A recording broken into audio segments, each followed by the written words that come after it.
Hi friends, welcome to ఆది 963 creations. Please subscribe my YouTube channel. మా వారు రీసెంట్గా ఆనంద్ భవన్ని విజిట్ చేశారు. అక్కడ తీసిన కొన్ని వీడియోస్ నాకు పంపించారు. అవి నేను మీతో షేర్ చేసుకోవాలనుకుంటున్నాను. స్వరాజ్ భవన్, ఆనంద్ భవన్ అంటే అది ఇందిరాగాంధీ గారి ఫ్యామిలీకి సంబంధించింది. ఇందిరాగాంధీ గారు అక్కడే పుట్టారు. మొదట్లో ఎంట్రన్స్లోనే ఇందిరాగాంధీ గారి ఫోటోతో బర్త్ ప్లేస్ అని రాసి పెట్టి ఉండొచ్చు. అలాగే అక్కడ చిన్నప్పటి ఫోటో, ఇందిరాగాంధీ గారి తల్లితో ఇందిరాగాంధీ ఫోటో, చిన్నప్పటి ఫోటో ఉంటుంది. అలాగే మోతీలాల్ నెహ్రూ గారి వంశవృక్షం అంటే వాళ్ళ పూర్వీకుల నుంచి మొత్తం వాళ్ళ చార్ట్ మొత్తం అక్కడే ఉంటుంది మ్యూజియంలో. అలాగే వాళ్ళ బంధువులవి, వాళ్ళ బాబాయిలు, చిన్నాన్నలు, అలాగే ఇందిరాగాంధీ గారి వైఫ్తో ఉన్న ఫోటోలన్నీ అక్కడ భద్రపరిచి ఉంటాయి. ఆ ఫ్రేమ్ చూడగానే మనం నిజంగానే నెహ్రూ గారిని చూసినంత ఫీల్ అవుతాము. నెహ్రూ గారు లాయర్గా ఉన్నప్పటి ఫోటోలు కూడా ఉంటాయి. అలాగే ఆనంద్ భవన్ గురించి అక్కడ బుక్స్ కూడా ఉంటాయి.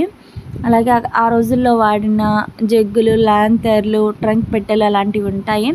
అలాగే ఇది నాగార్జున సాగర్ డ్యామ్ ఓపెన్ చేసినప్పుడు ఇందిరాగాంధీ గారు దిగిన ఫోటో అది.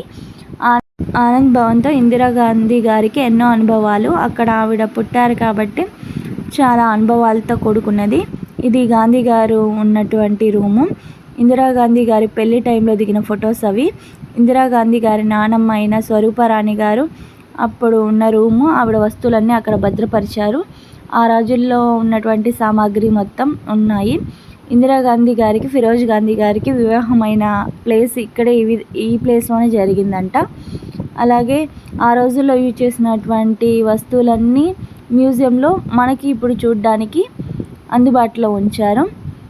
అలాగే ఈ ప్లేస్ మహాత్మా గాంధీ గారు ఇక్కడే కాంగ్రెస్ మీటింగ్స్ అవి జరిగి ఉండేవి. మోతీలాల్ నెహ్రూ గారు యూజ్ చేసిన హోమియోపతి మెడిసిన్, అలాగే అప్పట్లో ఆడుకోవడానికి బ్యాడ్మింటన్ రాకెట్, ఆ రోజుల్లో యూజ్ చేసిన జగ్గులు, షేవర్లు, కుండలు టైప్లో ఉండేవి, అలాగే వ్యాలెట్లు అన్నీ ఇక్కడ భద్రపరిచారండి. అలాగే దిగుతుండగా ఆ రోజుల్లో యూజ్ చేసిన ఫోన్ కూడా ఇదండి, చూసేయండి. Thank you for watching. Please subscribe.